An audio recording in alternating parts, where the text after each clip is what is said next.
A single alien patrol ship floated in the darkness near the dead belt. Its captain, small insect-like Krell named Sixa, was bored. The stars barely moved outside the window. Nothing ever happened this far from the main trade routes. Ouch. But tonight was different. Suddenly, a black shadow appeared on the patrol ship's sensors. It was massive, bigger than anything Sixa had ever seen. He tried to contact the mysterious ship. There was no answer, only silence. The black shape moved closer, blocking the stars completely. Before Sixa could send a message, a bright white light filled his ship. Then there was nothing. The patrol ship vanished from all sensors. Hours later. In the control room of the Krell High Command, an officer shouted, "We lost Patrol 7. 1 second it was there, the next gone." Leaders looked at each other in fear. They replayed the last sensor data, a blurry image of something huge with dark armor and strange energy spikes. Some thought it was an asteroid. Others saw the truth. Meanwhile, in deep space, the HS Invictus hovered near an uninhabited planet. It was the first world killer ship, ready for battle. Admiral Jonas stood on the bridge, eyes fixed on the blue-green sphere below. His officers waited for his order. "Fire," Jonas said softly. A massive beam of red light shot from the Invictus. It hit the planet's surface, splitting mountains and boiling oceans. In minutes, the planet cracked apart. Pieces of burning rock floated into space. Nothing was left but dust. Far away, alien telescopes picked up the explosion. Scientists tried to explain it, but no natural force matched what they saw. News spread across the galaxy. A planet had disappeared. Captain Reyna's ship drifted in, a hidden orbit around a cold moon. She watched the destruction from a stolen feed. Her breath caught in her throat. She had proof now humans had fired their first shot, and it was terrifying. In the Galactic Senate, alarms rang, holograms of the destroyed planet rotated over the center table. Krell ambassador yelled, "This is an act of war." The Yulian general demanded immediate attacks on human space. But others hesitated. They feared what else humans might do. A Zorath scientist analyzed the energy signature from the destroyed planet. "This was no normal weapon," she said. "The power needed to break a world is beyond anything in our records." While leaders argued, fleets were ordered to gather. Giant alien dreadnoughts set course for human territory. War drums echoed across the stars. On her ship, Reyna tried to send a message to the highest bidder. But every time she opened a channel, static answered her. She realized someone was blocking her communications. She checked her sensors. 3 small ships were following her. Weapons-armed Admiral Jonas watched a map of alien fleets moving toward human borders. He smiled coldly. "They think they can scare us," he told his officers. "They don't know we have more ships." At a hidden base, humans prepared the next wave of world killers. Engineers checked massive missile launchers. Soldiers loaded antimatter bombs the size of buildings.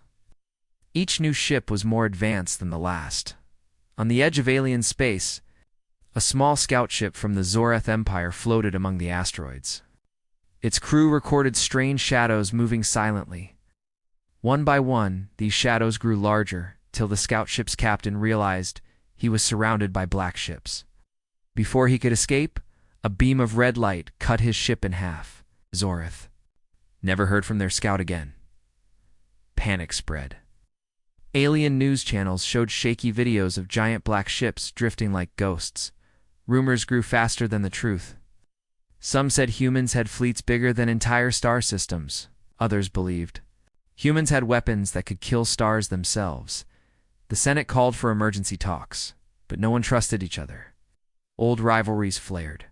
Instead of uniting, some empires accused others of helping humans in secret. In the darkness of deep space, Captain Reyna's ship shook as laser fire hit her shields. She dodged between rocks, engines burning bright. Enemy ships chased her through the asteroid field. Explosions lit up the cold void. She knew she could not fight them alone. Suddenly, a black shape appeared behind the attackers. One world killer ship fired a single shot. The enemy ships exploded instantly, pieces scattering into the stars. Reyna's ship spun out of control, but survived. When she looked up, the world killer ship was gone like a shadow. Reyna's hands trembled. She realized these ships were not just powerful, they were everywhere. Back in the human command center, Admiral Jonas watched the galaxy react. Alien fleets moved closer, but fear grew with every lost scout, every missing ship, every destroyed world. The first strike had shown the galaxy what humans could do. And now, the galaxy was on the edge of war. In the Senate, leaders shouted over each other.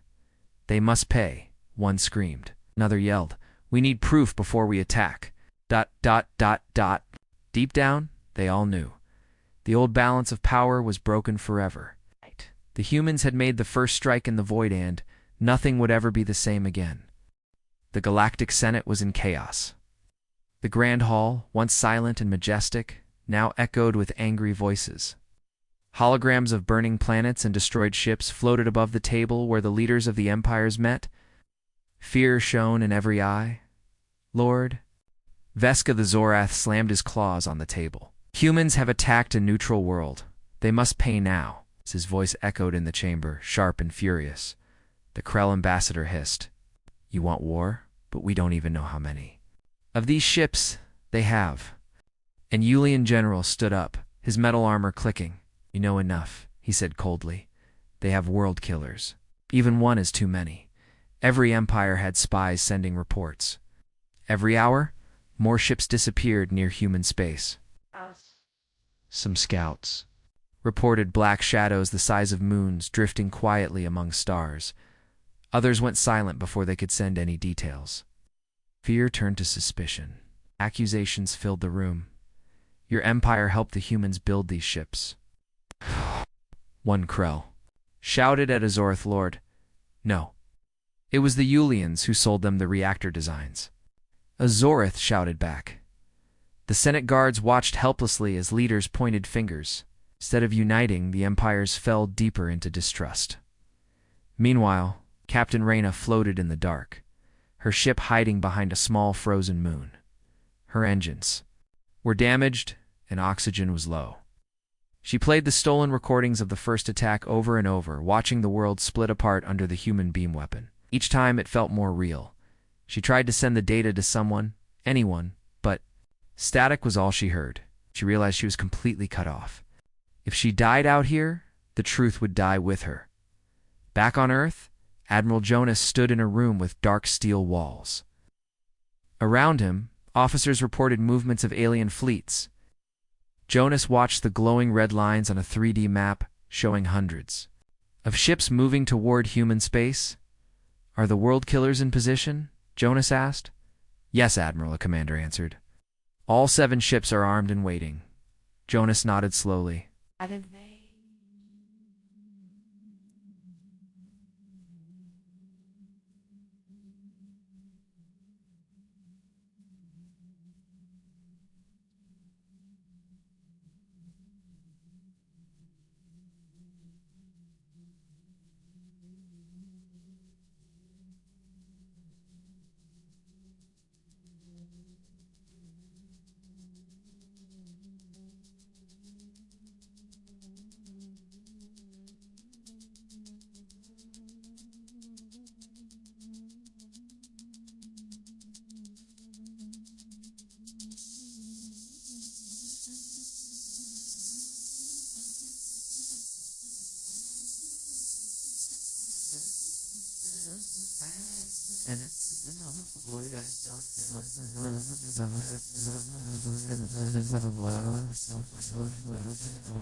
Across human-controlled, space giant black ships drifted like sleeping beasts. Their hulls absorbed light, making them almost invisible. Each ship's engines hummed quietly, waiting for orders. Robotic drones checked every weapon. Soldiers stood at battle stations. In the Senate, a message arrived on a floating drone. It carried a short, chilling video, a world killer ship destroying a planet with a single beam. The message came with a human seal. A voice in the video said, "Leave us alone, or your worlds will burn." Silence fell over the Senate. Even the loudest warlords froze at the sight of a world shattering into dust. Some leaders whispered to each other, asking if peace was still possible. Others clenched their fists, demanding revenge.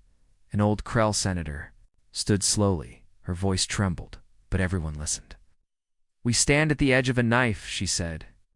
"If we attack now, we may all die. If we wait, they may destroy us one by one," the Yulian general growled. "And if we do nothing, we show weakness. They will strike again." Meanwhile, Admiral Jonas sat in his command chair, reading secret messages from human spies. One report said a Krell fleet was massing at the border. Another said the Zorath were preparing assassination teams to kill human leaders. Jonas's face stayed calm, but inside he felt the tension. He had expected fear, but not this level of chaos. Captain Reyna, floating in her broken ship, saw flashes of light on the horizon. Alien ships were moving through the asteroid field, searching for her. Her fuel was almost gone.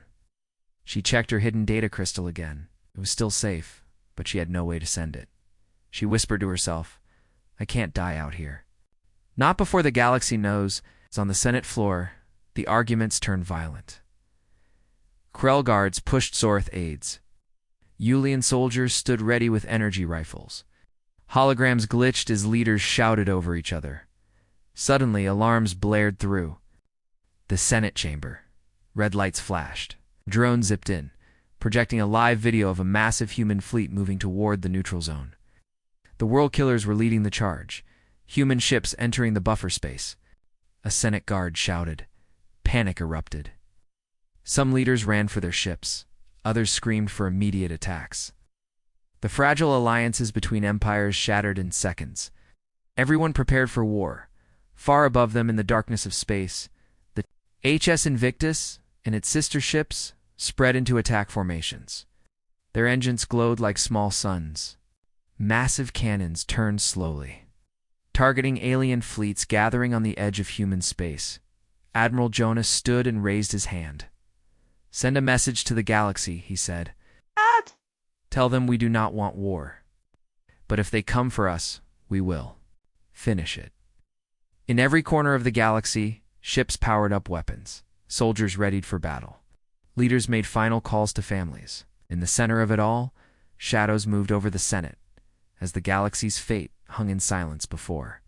The storm? The blackness of space was quiet, but tension crackled like a storm. Across the stars, thousands of ships from many empires gathered near the borders of human space. Giant dreadnoughts, sleek cruisers, and swarms of fighter ships floated in tight formations. Every engine hummed, every weapon glowed, every crew waited. On the bridge of the Zorath flagship, Lord Vesk watched the sensors carefully. A map showed red dots for alien ships and blue for humans. The human fleet was small, but each blue dot represented a world killer. His advisors whispered that attacking humans was madness. Oh.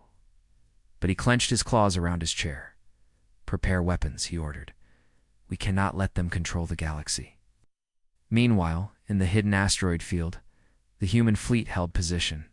The HS Invictus floated at the center like a black heart, surrounded by other massive ships. Admiral Jonas stood on his bridge, eyes fixed on holograms of the alien armada. His officers waited for his command. On his screen, the enemy fleets grew closer every second. Jonas could almost feel the fear radiating from the aliens. He knew the humans had the strongest weapons. But he also knew one mistake could start a war that would never end. "Captain." Reyna drifted in her damaged ship near the border. Her hull was cracked. Lights flickered, but her sensors still worked. She saw the fleets facing each other, hundreds of alien ships, 7 human world killers, and no way back. She realized this was the moment the galaxy would remember forever. On the Galactic Senate world, leaders watched live feeds from the fleets. A giant hologram in the Senate chamber showed both sides in cold silence. Krell ambassadors begged for calm. Yulian generals demanded a first strike. Zorath senators shouted that humans must be wiped out. One by one, old alliances collapsed as each empire decided to act alone. In the darkness of space, lights flashed as alien ships locked weapons on human targets. Human ships responded, activating shields and warming up giant cannons. The silence was deafening. Every crew waited for the first shot. Jonas opened a channel to the alien fleets. His face appeared on every enemy screen. His voice was calm, but icy. "This is Admiral Jonas of the United Human Defense Command. Turn back now. Leave our space, or we will defend ourselves." On the Zorth flagship, Lord Vesk's eyes burned with rage. He saw Jonas's face and felt insulted by the human's confidence. He turned to his weapons officer. "Target their lead ship," he said. "We will show them who rules these stars." In the Krell fleet, Captain Sixa watched her screens nervously. Her orders were to follow the Zorth's attack if they fired. But she hesitated. She had seen the recordings of the world killers. She knew how easily humans could end worlds. She whispered to her crew, "Pray they don't fire first." Back. On Earth, deep underground, a room full of military leaders watched the live feeds. Every second felt like an hour. A general clenched his fist. "One mistake," he said, "and billions will die." In the Senate chamber, the floating hologram flickered as someone hacked the transmission. A hidden message appeared in bright letters. "Human ships have antimatter warheads. A single detonation can destroy an entire fleet." Senators gasped. Some fainted. Fear spread faster than fire. On the battlefield, the Zeroth flagship charged its main cannon. Energy built up, lighting the ship with red lightning. Human sensors beeped. A human officer yelled, "Sir, they're charging weapons?" Admiral Jonas took a deep breath. "Hold fire," he ordered. His officers looked at him in shock. But he knew firing first would make humans the monsters of the galaxy. He would not give the aliens an excuse. Seconds felt like forever. The Zorth cannon reached full power. The ship's engines flared. All other fleets watched, waiting for the first shot to break the fragile silence. Then, a small civilian ship appeared between the two fleets. It was Captain Reyna's battered ship. She opened a wide channel, her voice echoing across space. "Stop. Both sides must listen. I have proof the humans built these ships only to protect themselves." Her damaged ship broadcast the data crystal's contents. Images of secret human Meetings, records of alien threats, and reports showing how humans had been planning only to defend, not to attack. In the Zeroth flagship, Lord Vesk watched in shock. His claws opened slowly. On every ship, alien commanders listened as the truth spilled across their screens. Fear turned to confusion. Was it possible the humans weren't planning to conquer the galaxy? Jonas lowered his head. He had not expected anyone to risk their life to tell the truth. He whispered, "Thank you, Captain." For a moment, the galaxy held its breath. Engines rumbled. Weapons stayed armed. But no one fired. Peace was hanging by a thread. One shot, one misunderstanding, and everything would turn to chaos. In the dark, the HS Invictus kept its cannons ready as the alien fleets drifted at the edge of human space. Every ship waited, eyes locked on the enemy. No one knew what would happen next. But one thing was certain. The galaxy would never be the same after this day. Darkness covered the edge of the galaxy. Between dying stars and silent rocks, something moved. A shadow drifted near an old, cold sun. The shadow was bigger than any ship seen before. Traders spoke of it in low voices. No one knew where it came from, or if it was even real. But everyone feared it. Captain Reyna sat alone in her small ship. She looked out at the black sea of stars. Her ship was a fast smuggler, built to escape patrols. She liked danger. But tonight, she felt fear. Had heard the whispers. People said humans had built ships so big they could destroy whole planets. They called them world killers. Reyna had always believed humans were weak compared to the ancient alien empires. The Zoroth, the Krell, the mighty Yulians, these empires ruled thousands of worlds. Humans were new in space. They were supposed to obey the old powers. But if the whispers were true, everything had changed. In the Galactic Senate, on the shining station of Arel Prime, leaders from every empire gathered. They argued under bright lights and golden banners. A blue-skinned Zoreth lord shouted, "Humans are planning something?" My scouts found wreckage near the dead belt. Ships burned without any known weapon. Tall Yulian general stood up. His metal armor reflected the Senate lights. He saw energy signatures not matching any known technology. He said, "This is human work." Others laughed. "Humans cannot build something like this," said a Krell ambassador, waving her many arms. "They are too primitive." But the room fell silent when a small drone flew in.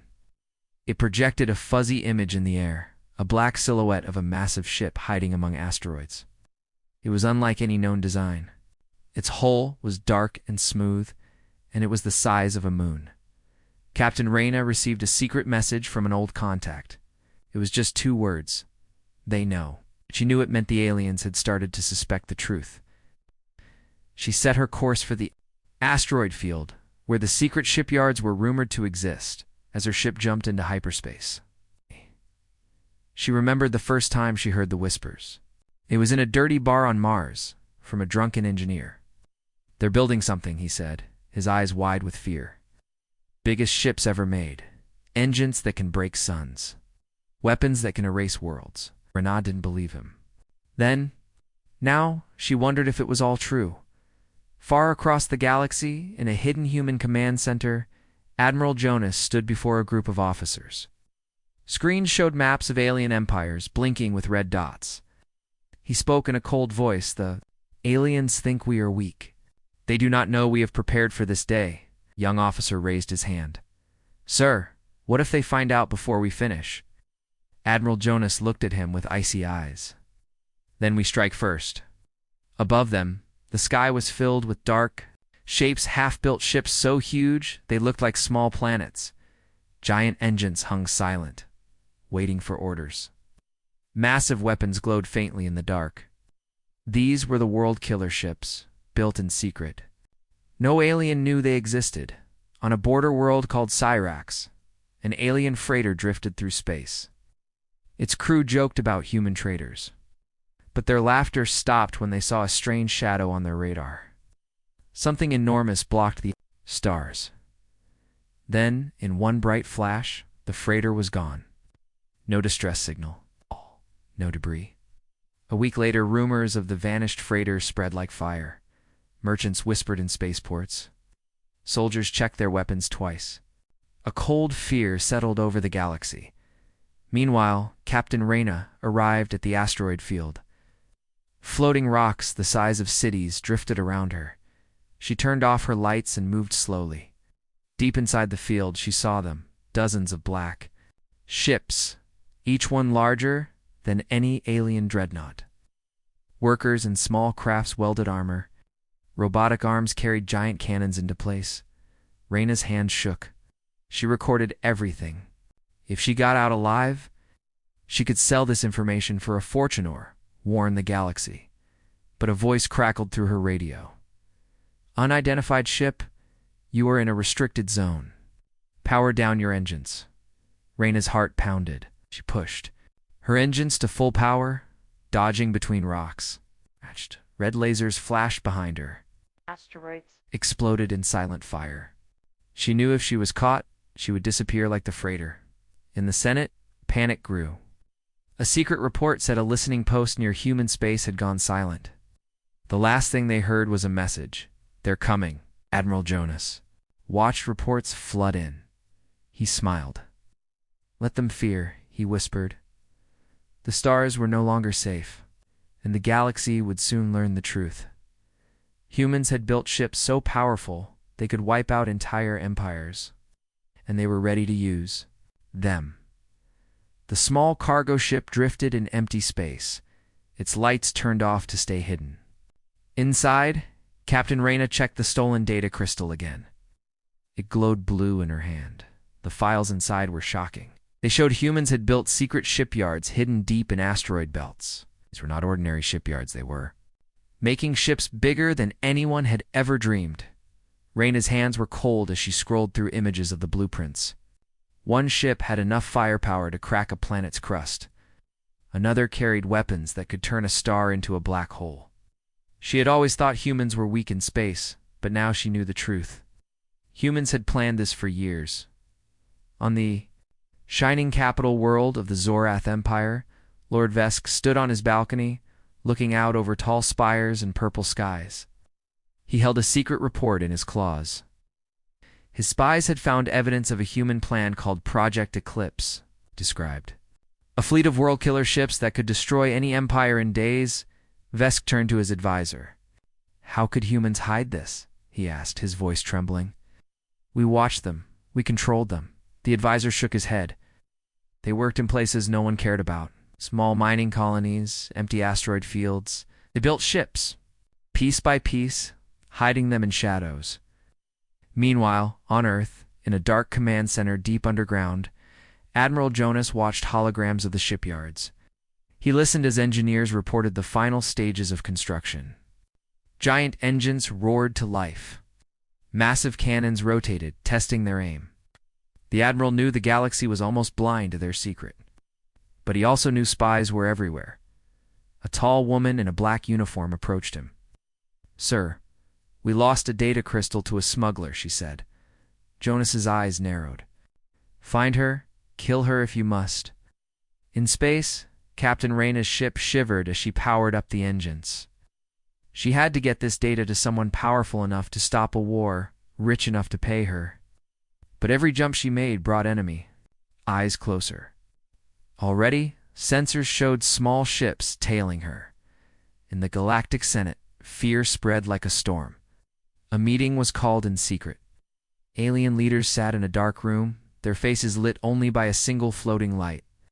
A Krell ambassador slammed her fists on the table. We must unite. If humans truly have these ships, they can destroy us all. A calm Yulian general raised his voice. But what if these are only rumors? If we attack first and it's false, we start a war we cannot control. They argued until their voices grew hoarse. But no one could agree. The Zorath wanted war. The Krell wanted proof. The Yulians wanted time. And all the while, humans worked in silence. Far from the Senate, on a quiet moon, orbiting a red giant, a team of human engineers finished installing the last weapon on a world killer ship. It was a massive railgun, powerful enough to shatter continents. Ship's name appeared on its hull in bold letters, HS Invictus. One engineer looked up at the black sky. Do you think we're monsters? He asked his partner. The other man shrugged. Maybe, but if we don't do this, the aliens will wipe us out one day. In the dark corridors of her ship, Reyna listened to old news broadcasts on a loop. They talked about how humans had joined the Galactic Senate as a minor power. They begged for trade agreements, how they paid heavy taxes to stronger empires, how they seemed weak. But now, Reyna knew it had all been an act. A lie. Humans had smiled while building weapons in the dark. She felt her ship rock as an explosion lit up space behind her. Oh. Enemy ships had found her. Alarms blared. She jumped to hyperspace, barely escaping a wave of plasma fire.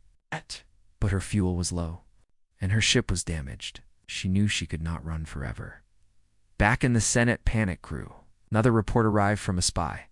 They have ships as big as moons. The room fell silent. The Krell ambassador whispered, If this is true, our empires will fall in days. Admiral Jonas stood before a wall of screens. Ports showed alien fleets gathering near human space. His officers looked nervous. He spoke calmly. Let them come. They think we are not ready. Deep in an asteroid field, dozens of world killer ships powered up their engines. Silent lights came on. Massive shields hummed to life. It was like sleeping giants waking for the first time. Each ship carried enough firepower to end a world. Captain Reyna checked her maps. She set course for a secret meeting place where she hoped to sell the data. But she also knew something dark inside her heart.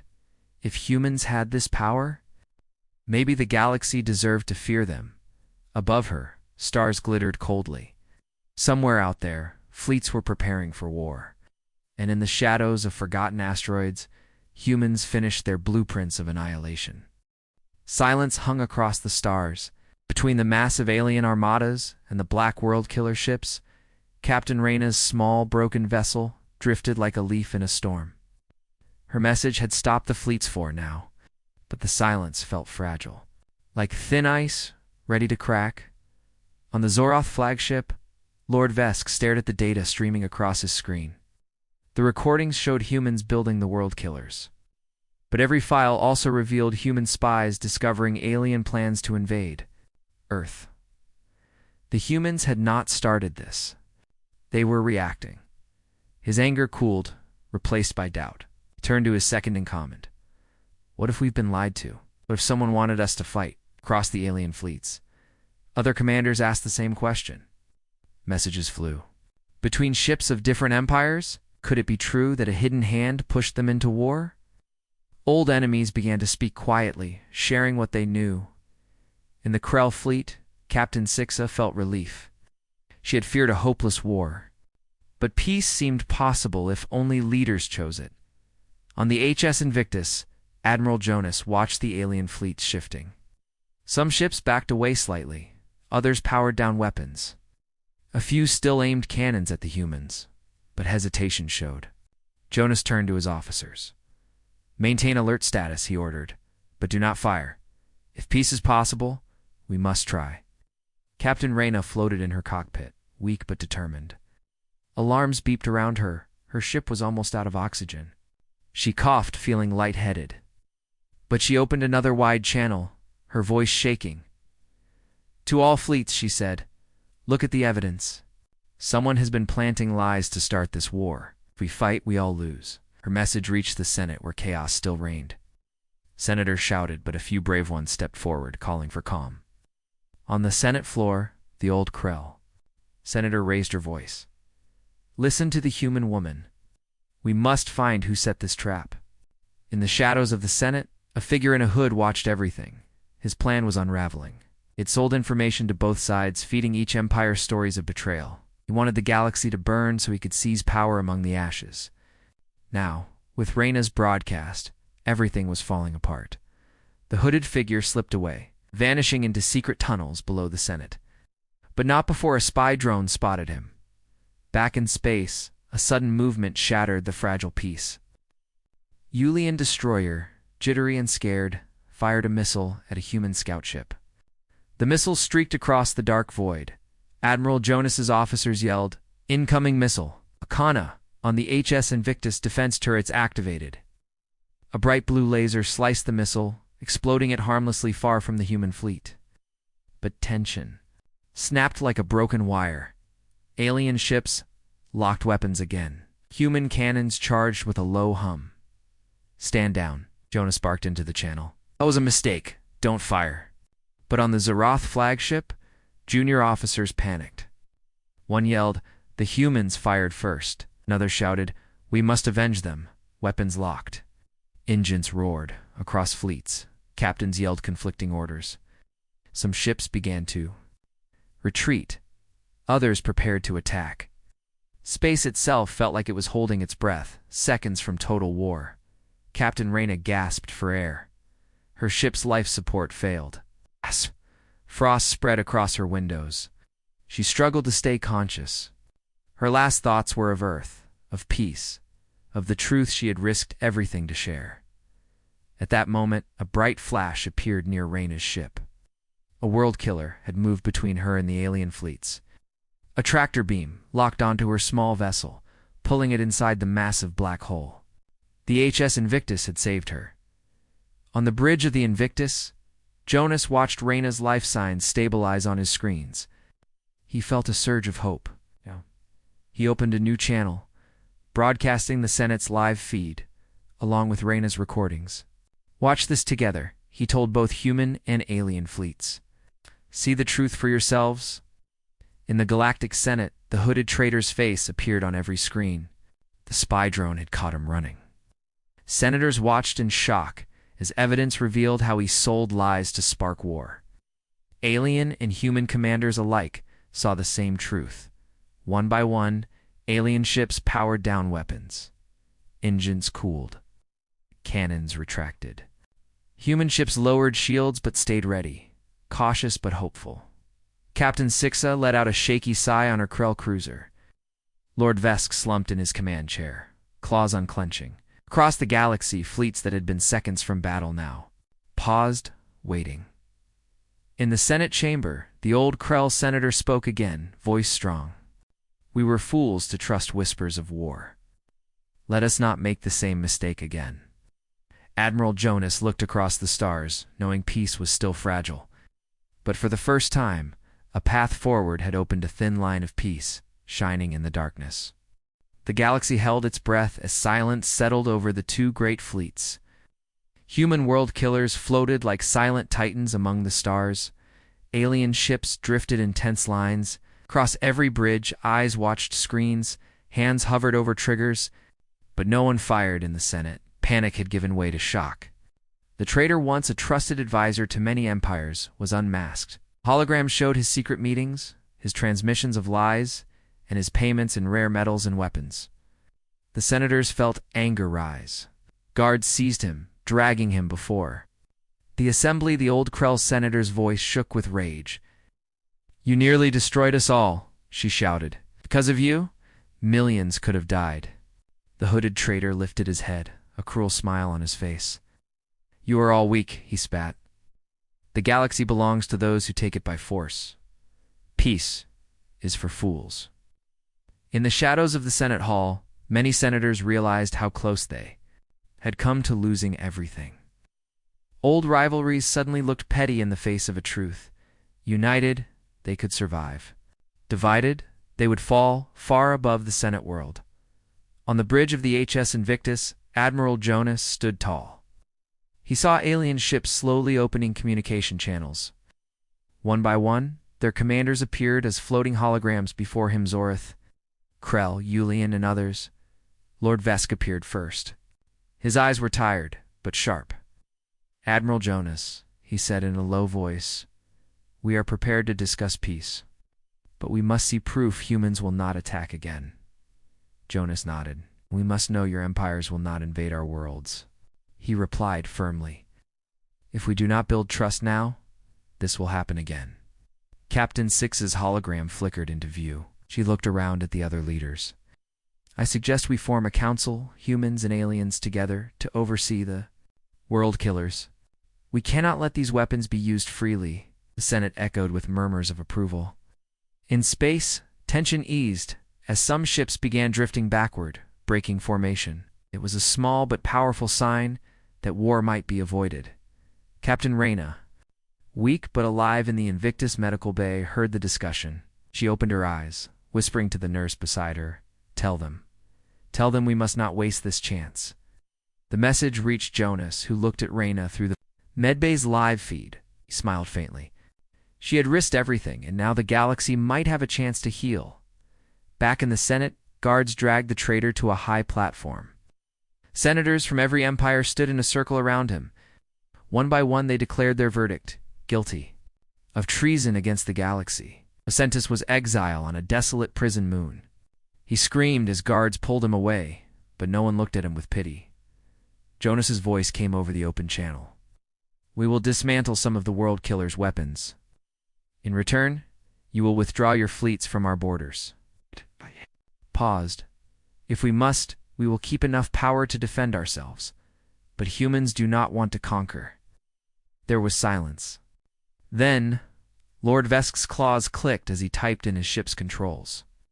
The Zorth fleet turned slowly, facing away from human space. Engines lit up as they began retreating.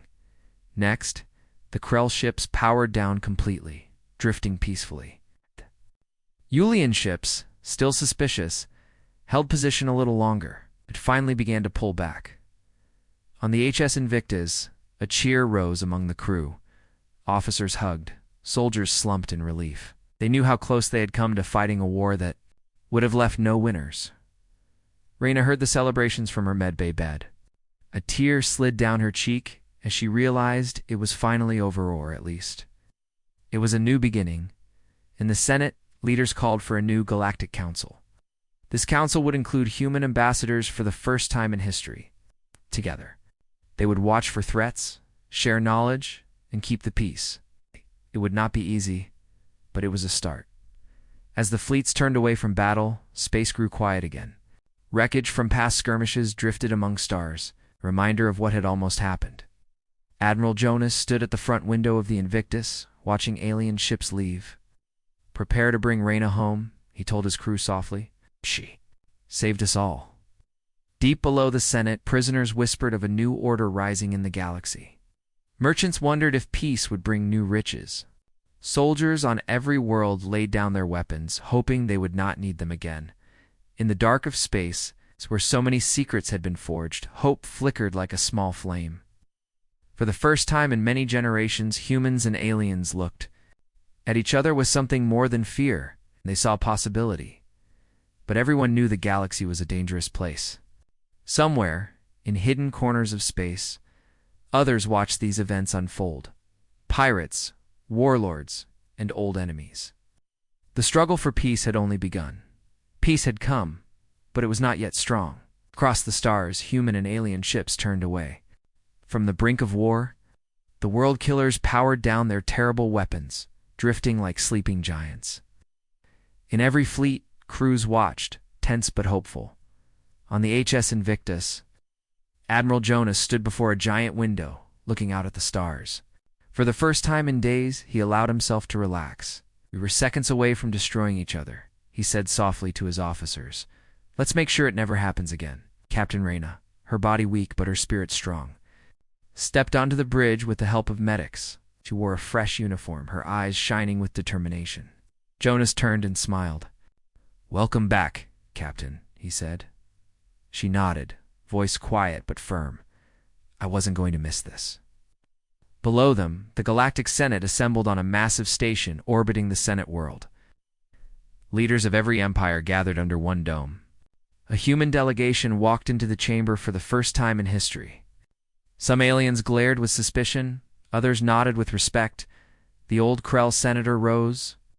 "Today," she said, her voice echoing, "we face a choice. We can rebuild trust, or let fear guide us back to war."